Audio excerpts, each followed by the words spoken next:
एक राजा की बेटी की शादी होनी थी। उसकी बेटी की ये शर्त थी कि जो भी 20 तक गिनती सुनाएगा वही राजकुमारी का पति बनेगा।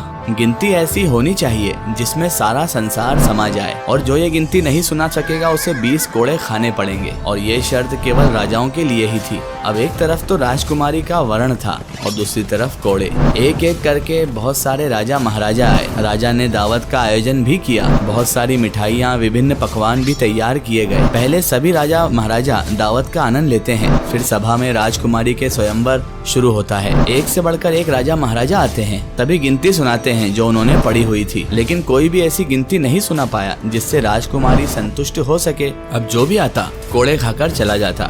कुछ राजा तो आगे ही नहीं आए। उनका कहना था गिनती तो गिनती होती है, ये तो राजकुमारी जो है पागल हो गई है, ये केवल हम सबको कोड़े खिलवाकर मजे लूटना चाहती है। ये सब नजारा देखकर एक हलवाई हंसने लगा। वो कहता है, डूब मरो तमाम राजाओं, आप सबको 20 तक गिनती नहीं आती। ये सुनकर सभी राजा उसे दंड देने के लिए कहने लगे। जो राजकुमारी के पिता थे उन्होंने उससे पूछा, क्या तुम गिनती जानते हो? यदि तुम जानते हो तो सुनाओ। हलवाई कहता है, हे राजन, यदि मैंने गिनती सुनाई तो क्या राजकुमारी मुझसे शादी करेंगी? क्योंकि मैं तो आपके बराबर औकात नहीं रखता और ये स्वयंवर भी केवल राजाओं के लिए है, तो गिनती सुनाने से मुझे क्या फायदा मिलेगा? तभी पास खड़ी राजकुमारी बोलती है, ठीक है, यदि तुम गिनती सुना देते हो तो मैं तुमसे शादी करने के लिए तैयार हूँ, और यदि नहीं सुना सकी तो तुम्हें मृत्यु दंड दिया जाएगा। सब देख रहे थे और सोच रहे थे आज तो हलवाई की मौत तय है। हलवाई को गिनती बोलने के लिए कहा गया। राजा की आज्ञा लेकर हलवाई ने गिनती शुरू की। हलवाई बोला, 1 भगवान, 2 पक्ष, 3 लोक, 4 युग, 5 पांडव, 6 शास्त्र, 7 वार, 8 खंड, 9 ग्रह,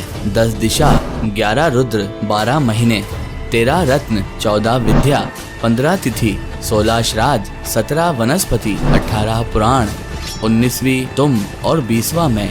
वहाँ मौजूद सब लोग हक्के बक्के रह गए। राजकुमारी संतुष्ट हो गई और हलवाई से वो शादी कर लेती है।